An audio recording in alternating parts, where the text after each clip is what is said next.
द्वैपायन व्यास देव जी के द्वारा धृतराष्ट्र, पांडु और श्री विदुर जी जो साक्षात धर्मराज हैं, इनका प्रादुर्भाव हुआ।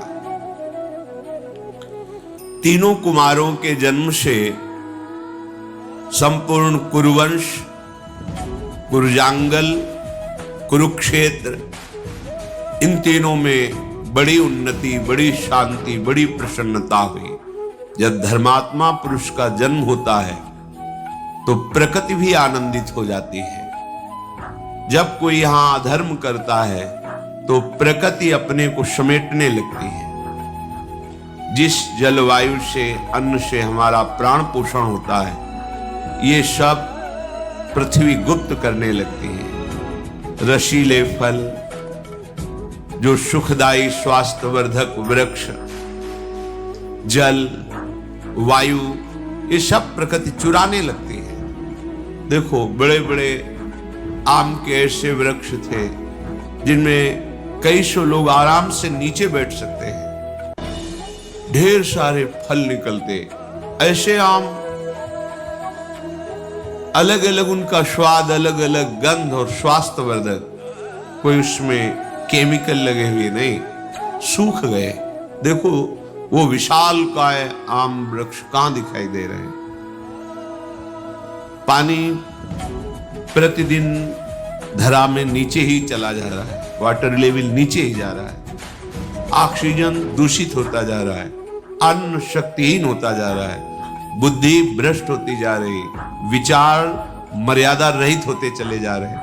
ये इसका कारण है धर्म का पालन न करना, सत्य मार्ग में न चलना, भागवत धर्मों का पालन न करना। तो यहां कोई सुखी नहीं रह सकता। अभी थोड़ा अवसर है। कुछ ऐसे महापुरुष हैं जिन्होंने जीवन को जगत मंगल के लिए समर्पित करके निरंतर भगवत भजन में लगे। उनका प्रभाव संपूर्ण प्रकृति के दोषों को नष्ट किए हुए है। जिस दिन इस धराधाम पर ऐसे भजनानंदी महापुरुष अंतर ध्यान हो जाएंगे, हाहाकार मच जाएगा। धर्म भगवान का साक्षात स्वरूप है। जब ये भगवान व्यासदेव जी के द्वारा धृतराष्ट्र, पांडु और विदुर जी प्रकट हुए, प्रकृति आनंदित हुई, क्योंकि साक्षात धर्म प्रकट हुआ है। उस समय की प्रजा सत्य व्रत का पालन करने वाली, स्वभावतः याज्ञिक कर्मों में प्रवृत्ति, जैसे अभी स्वभावतः भोगों में प्रवृत्ति, उस समय भागवतिक कर्मों में प्रवृत्ति, धर्मानुकूल रह करके ही कोई क्रिया करना और एक दूसरे से ऐसा व्यवहार करना जिससे प्रसन्नता बढ़े, सुख बढ़े। महाभागवत भीष्म जी संपूर्ण राज्य में घोषणा कर दी, हमारे राज्य में कोई अधर्माचरण नहीं करेगा, सबको धर्म पूर्वक शास्त्र संयम के अनुसार वर्ताव करना होगा। और हर नगर में बड़े बड़े देव स्थान बनाए जाएं, हर नगर में यज्ञ कराई जाए। उनकी आज्ञा का पालन होता। धीरे धीरे तीनों कुमार बड़े हुए, उनका यज्ञोपवीत संस्कार हुआ। कुरुकुल के प्रधान पुरुष, अन्य नगरवासी, सब तरफ एक ही बात सुनाई देती थी, दीयताम भुज्यताम चेति वाचो श्रूयंत सर्वशः। दो, दूसरों को दो, दूसरों को खूब पवाओ, दूसरों को सुख पहुंचाओ। यही संपूर्ण नगर में दूसरों को दो, दूसरों को सुख पहुंचाओ, दूसरों को भोजन पवाओ, दूसरों की विपत्ति में सहयोग करो। ये भागवत धर्म है। स्वसुख वांछा ये राक्षसी भाव है। धृतराष्ट्र जी, पांडु और परम बुद्धिमान धर्मस्वरूप विदुर जी, इनके प्रकट होने पर भीष्म जी को बहुत प्रसन्नता थी। इनको अपने पुत्र की भांति पालन किया। जो कुल परंपरा के संस्कार हैं वो कराए, फिर नियम से इनको ब्रह्मचर्य व्रत दिया गया। ये प्रणाली है। जीवन को स्वस्थ, विवेकपूर्ण और प्रसन्नता पूर्वक काटने के लिए ये जीवन प्रसन्नता पूर्वक कटे, इसके लिए ब्रह्मचर्य अत्यंत आवश्यक विषय है। ब्रह्मचर्य व्रत का भीष्म जी ने उन्हें पालन करा। एक होता है आजीवन नैष्ठिक ब्रह्मचर्य, एक होता समय के द्वारा ब्रह्मचर्य। जब तक पाणी ग्रहण संस्कार नहीं होता तब तक ब्रह्मचर्य। फिर उन्हें वेदों का स्वाध्याय कराया। स्वाध्याय में तत्परता पूर्वक, लगन पूर्वक भीष्म जी ने आदेश करके इन तीनों कुमारों को लगाया। फिर इनको शिक्षा दी आसन, प्राणायाम, व्यायाम। तो भीष्म जी ने उन्हें व्यायाम, प्राणायाम, आसनों का ज्ञान, जैसे आप कुछ मिनट सीधे आसन, हर नस नाड़ी में ऊर्जा शक्ति प्रवेश करती है। जब हम प्राणायाम, व्यायाम ये नहीं करते, आसन आदि, तो बहुत से अंग ऐसे हैं जिनको क्रियाशील होने में बड़ी कठिनता पड़ती है।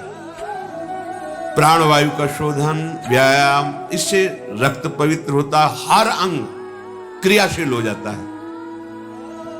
छोटी छोटी अवस्थाएं हैं, शुगर है, ब्लड प्रेशर है, ये सब आप अपनी दिनचर्या में ही नहीं तो कैसे? तेज कांति प्रकट होती है शरीर से जब प्राणायाम, व्यायाम, शुद्धन, धर्म पूर्वक चलना, बड़ा आनंदमय जीवन होता है। जब ये तीनों कुमार युवावस्था को प्राप्त हुए, धनुर्वेद, अश्वसवारी, गदायुद्ध, ढाल तलवार की, गज शिक्षा, नीति शास्त्र, ये सब शिक्षाएं दी गई, क्योंकि चक्रवर्ती सम्राट के पुत्र हैं, पदाधिकारी हैं, इन सब में प्रवीण होना अनिवार्य है। भीष्म जी ने अपने बड़ों के प्रति कैसा शिष्टाचार करना चाहिए, इसकी शिक्षा कराई। वेद वेदांगों के तत्वज्ञ महापुरुषों से बैठाल कर वेदांत शिक्षा कराई। गृहस्थी धर्म में ऐसे प्रवेश नहीं होता था। पूर्ण ज्ञान, पूर्ण एक तरह से महात्मा बनकर गृहस्थी में जाना, क्योंकि माया से युद्ध करना है। धनुर्विद्या में पांडु जी महाराज सबसे बढ़ चढ़ करके पराक्रमी वीर हुए। धृतराष्ट्र में शारीरिक बल अमोघ, क्योंकि नेत्र नहीं थे। और विदुर जी समस्त नीतियों के ज्ञाता, पूर्ण धर्म का ज्ञान रखने वाले, धर्म की सबसे ऊंची अवस्था को प्राप्त। अयम तु परमो धर्मो यदि योगे नात्म दर्शनम। धर्म की ऊंची अवस्था का नाम है आत्मज्ञान, अर्थात विदुर जी आत्मज्ञान संपन्न महापुरुष हैं। समस्त राष्ट्र के लोग ऐसे राजकुमारों को देखकर सुखी हुए। वीर पुत्रों को जन्म देने वाली काशीराज की दोनों पुत्रियां बहुत आनंदित हुई कि हमारे राजकुमार समस्त शास्त्र, शस्त्र, धर्म, राजनीति इसके ज्ञान से पूर्ण हुए हैं। हस्तिनापुर के सिंहासन पर विराजमान करने के लिए जब बड़े बड़े धर्मज्ञों और भीष्म जी के साथ विचार हुआ, तो धृतराष्ट्र जी को आंखों से अंधे होने के कारण उन्हें राज्य नहीं दिया गया और महाराज पांडु को उस सम्राट पद पर अभिषिक्त करने का निर्णय लिया गया। गंगानंदन भीष्म जी बड़े ही तत्वज्ञानी महात्मा, महाभागवत और हर धर्म के ज्ञाता थे। विदुर जी को बुलाया और कहा, बेटा ये हमारा कुल सद्गुणों से संपन्न है और संपन्न बना रहे, इसलिए इसकी रक्षा करना धर्म से ही युक्त होकर के, और तुम्हें धर्म का पूरा ज्ञान है। भूतल पर तुम्हारे जैसा धर्म का ज्ञानी कोई नहीं है, क्योंकि साक्षात धर्मराज है। कैसी भी परिस्थिति हो तुम सदैव धर्म का ही उपदेश करना। भगवान श्री कृष्ण द्वैपायन व्यासदेव जी की हमारे कुल के ऊपर बड़ी कृपा है। अब हमारा ये कुल आगे बढ़े, अब तुम ऐसा उपाय करो। हमें गुप्तचरों द्वारा पता चला है कि यदुवंशी शूरसेन जी की कन्या, जिनका प्रथा नाम है, राजा कुंती भोज ने गोद में उन्हें लिया है और वो हमारे कुल के अनुरूप हैं। और हमें गुप्तचरों ने बताया कि गांधार राज शुबल, मद्र नरेश, इनकी भी कन्याएं हमारे कुल के अनुरूप हैं। हमने पता लगाया है ये सब धर्माचरण करने वाली और बड़ी ही सुंदर उत्तम स्वभाव वाली हैं।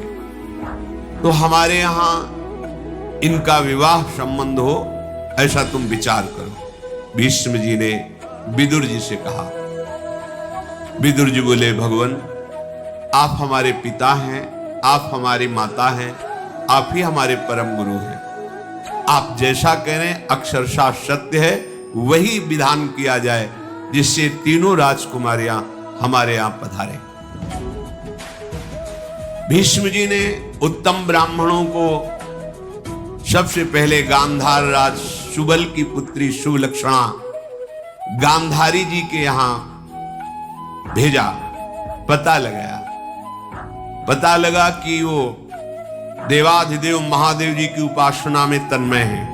गांधारी कैसा जीवन, पवित्र जीवन होता। वरदायक भगवान शंकर की आराधना करके 100 बलवान पुत्रों के प्राप्त होने का वो वरदान प्राप्त कर चुकी है।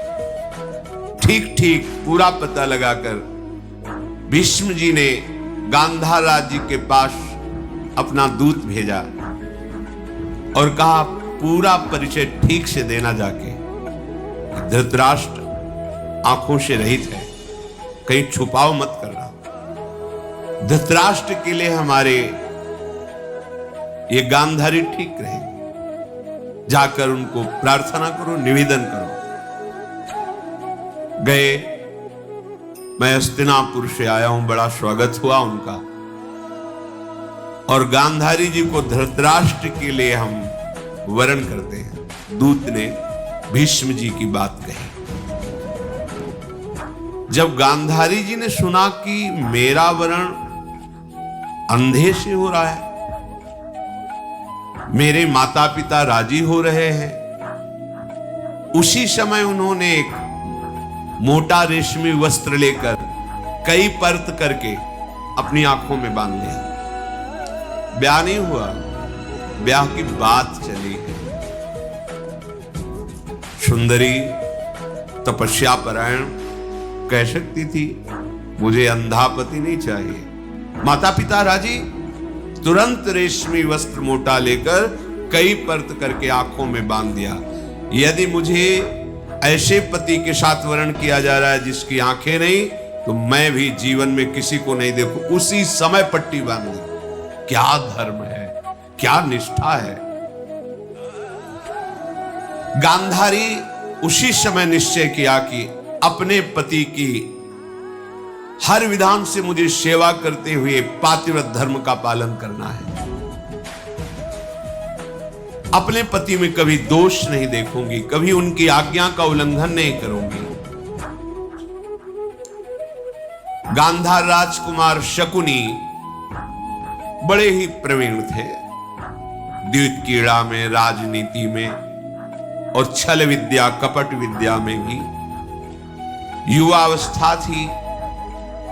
पिताजी से आदेश लेकर अपनी बहन गांधारी को बड़ी सेना के साथ सुरक्षित हस्तिनापुर लेकर आए और बड़े आदर सत्कार के साथ भीष्म जी को प्रणाम करके कहा, आपकी सूचना मिली, ये हमारी बहन है, धृतराष्ट्र जी के लिए हम समर्पित करते हैं। बहुत सा ऐश्वर्य भी लेकर के आए हुए थे।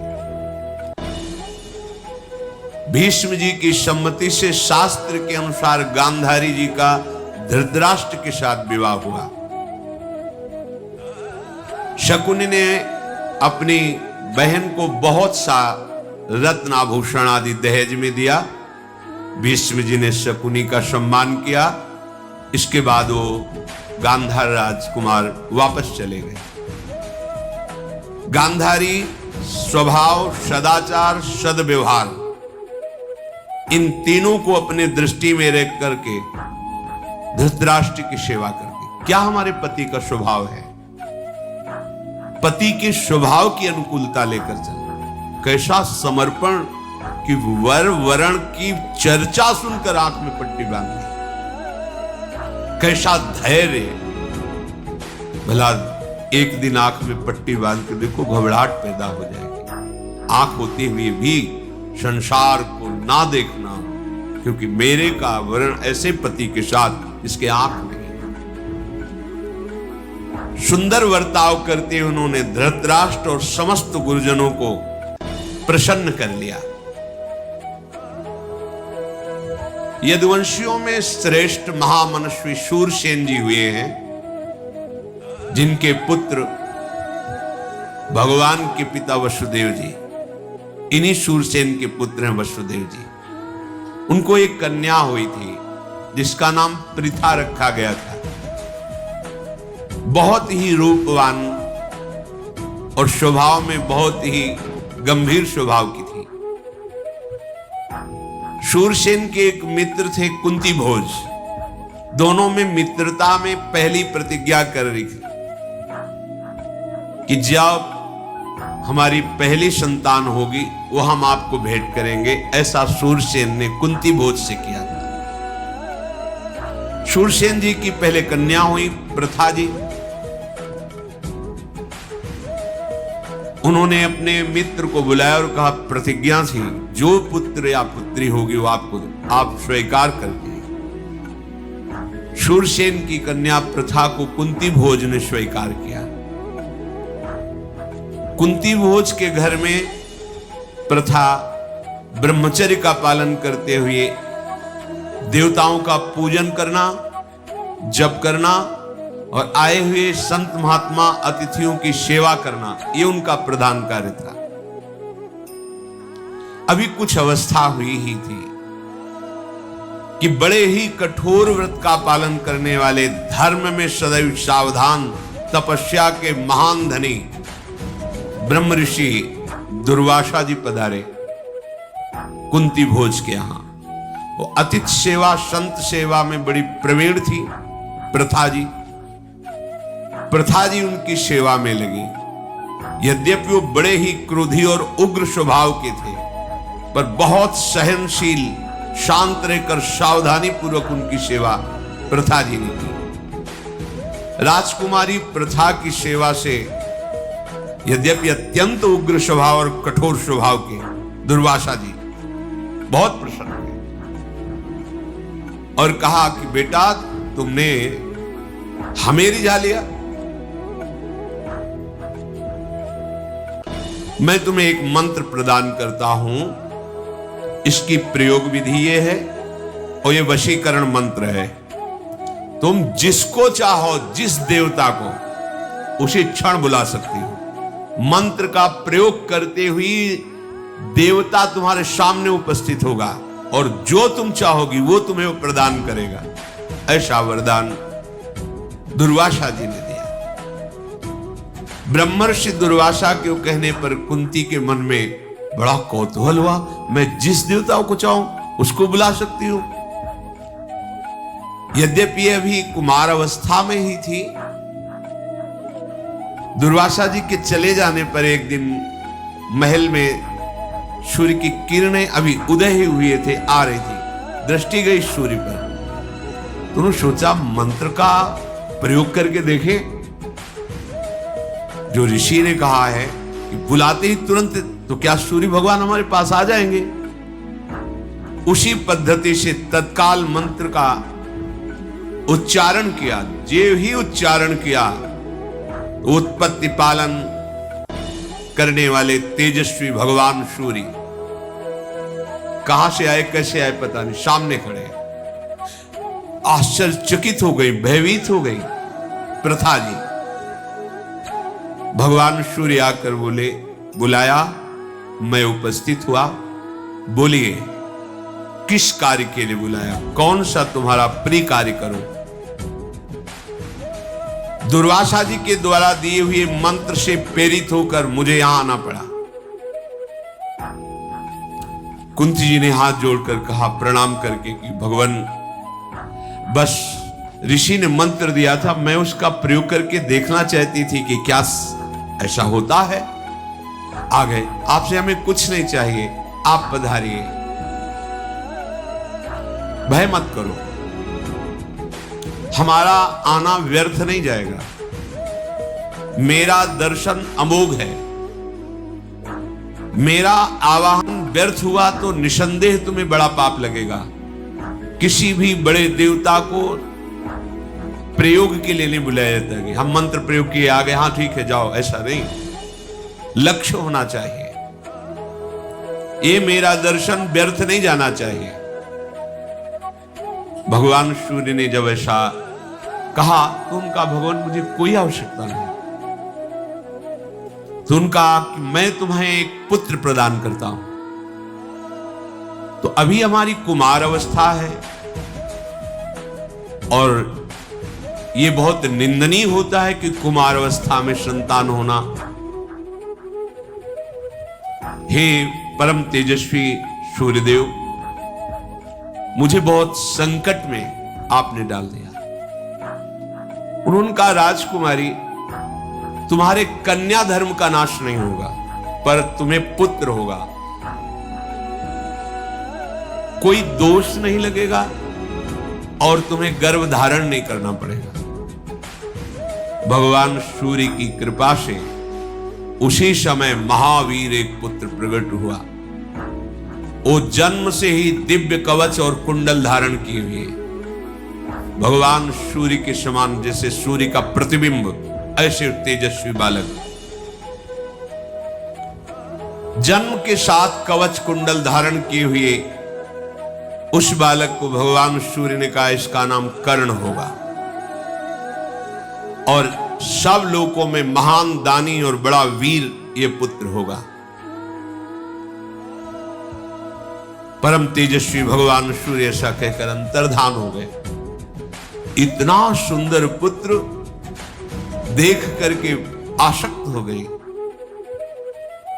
अब प्रथा जी ने, जिनका नाम कुंती है, कुंती जी ने हृदय में बड़ा दुख किया कि किसी से कह नहीं सकती कि ये मेरा पुत्र है, अब क्या करूं।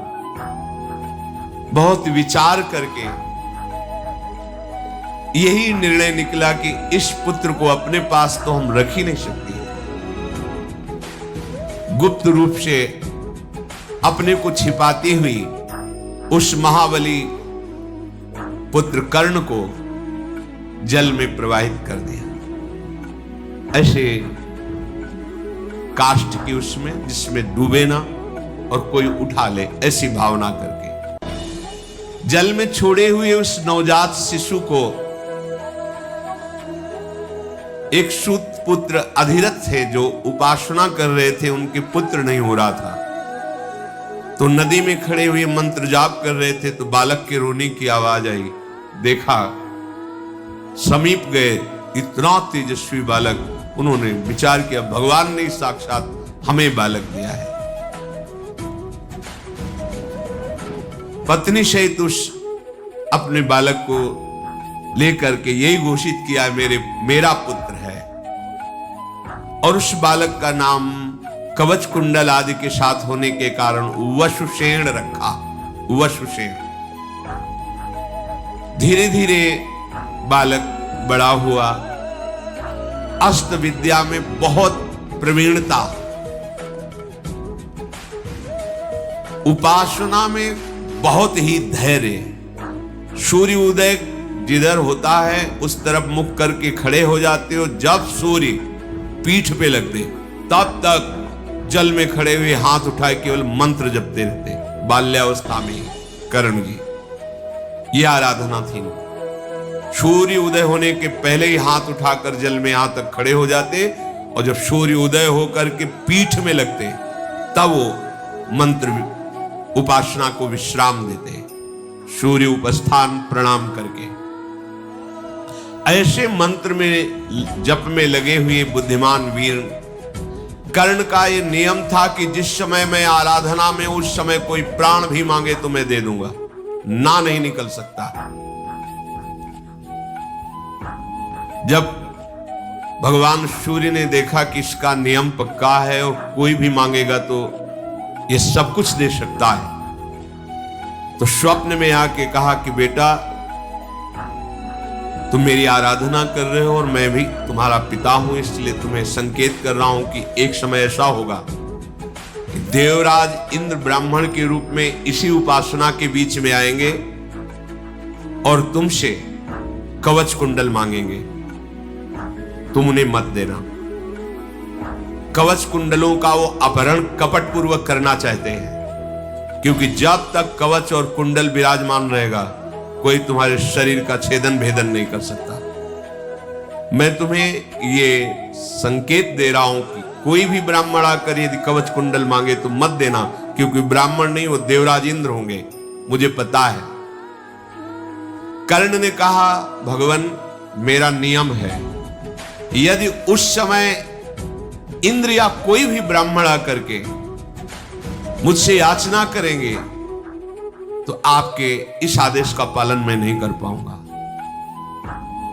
मैं उसके हित के लिए प्राण भी दे दूंगा। एक कवच कुंडल क्या है?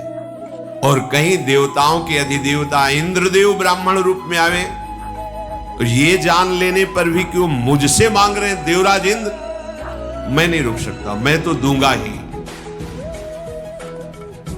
स्वप्न में ऐसा कहकर भगवान सूर्यदेव अंतर्धान हो गए। कर्ण ने विचार किया ये स्वप्न नहीं था, ये तो साक्षात जैसा ही था।